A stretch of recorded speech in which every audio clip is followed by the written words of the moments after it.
The story you were about to hear is true. Attention, all true.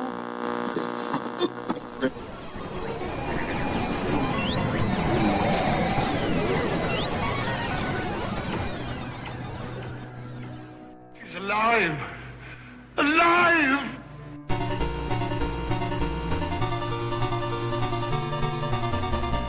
Welcome to the Retro. That is the sound of me trying to solve the Rubik's Cube that sits on my desk. I have only been able to complete it once before, because I cannot stay focused for 5 minutes. Today we're going to talk a little bit about the history of the Rubik's Cube, its place as a cultural icon. We'll play some commercials, and I'm sure we'll talk about the Rubik's Cube animated series that was just all sorts of awesome back in the 80s.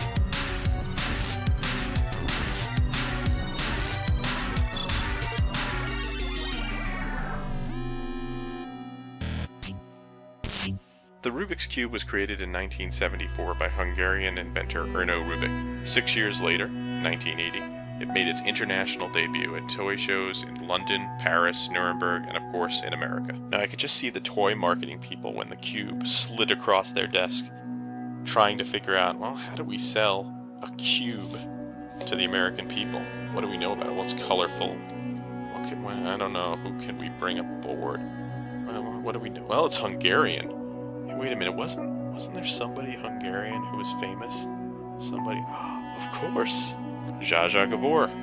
So of course, for the American launch, they had a star-studded Hollywood party that was hosted by the actress and Hungarian, probably the most famous Hungarian in America at the time. The cube was originally known as the Magic Cube, but due to patent law or copyright international stuff that I don't understand, they had to come up with a different name. So what a perfect name, Rubik. It's not something that is common, something you don't hear every day, and thus Rubik was immortalized along with his puzzle cube.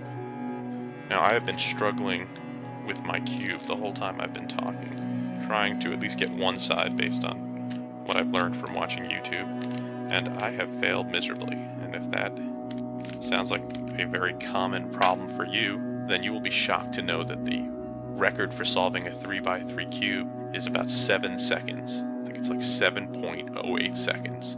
It was by a Dutchman named Eric Akersdiek, and he did that in 2008 at the Czech Open.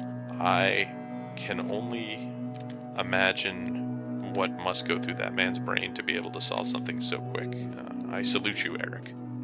It seems like every year they come out with something new on the Rubik line. The Rubik, 4x4, the 5x5, the snake, that Rubik snake, that long Rubik that you had to turn vertically. That was an obsession of mine for a couple of years. But now I've gone back to the old standby, the 3x3. Oh, I can't put it down.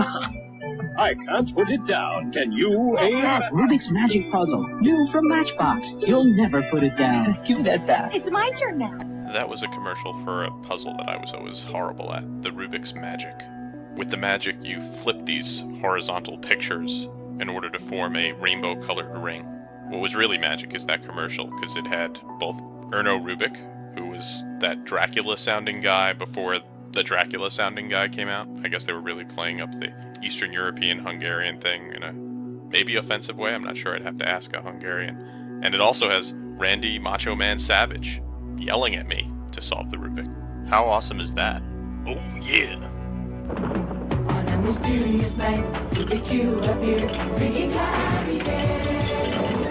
Rubik Cube has changed everything in our lives. He's colorful, magical, lovable. Rubik, he's our friend.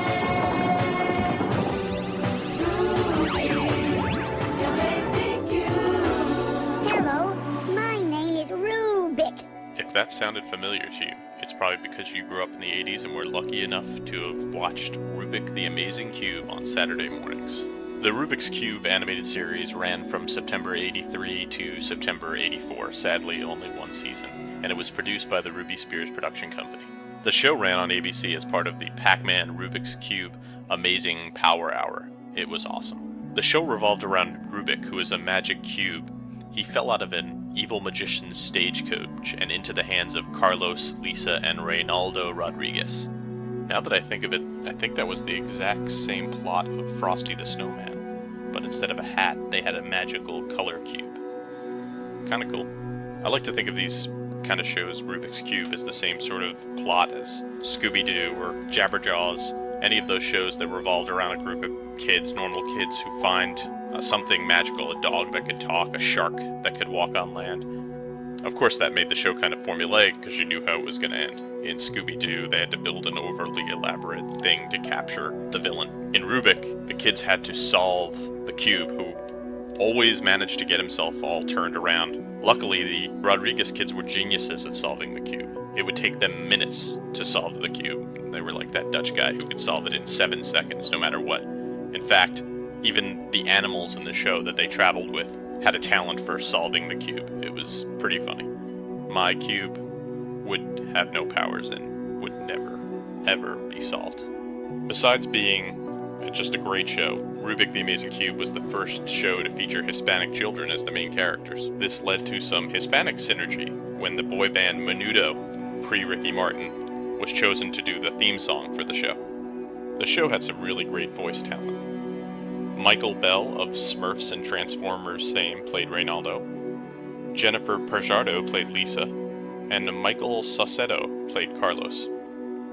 The voice of Rubik might not sound familiar, but the name of the actor who played Rubik certainly is. It's Ron Palillo, who played Horshack on Welcome Back, Kotter. They digitally altered his voice to make him sound more magical. My name is Rubik. Pretty magical, huh?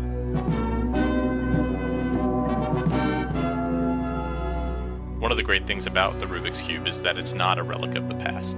It is a constantly evolving product line. For example, I talked about the Rubik's Touch on the site not too long ago. The Rubik's Touch is a touch-sensitive light cube. It almost looks like a work of art.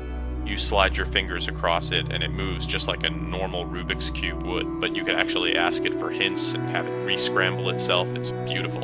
So I might not have a really cool animated series to talk about 10 years from now, 15 years from now, but at least they'll keep making Rubik products and I'll be able to figure them out and talk about those. A retroist job is never done.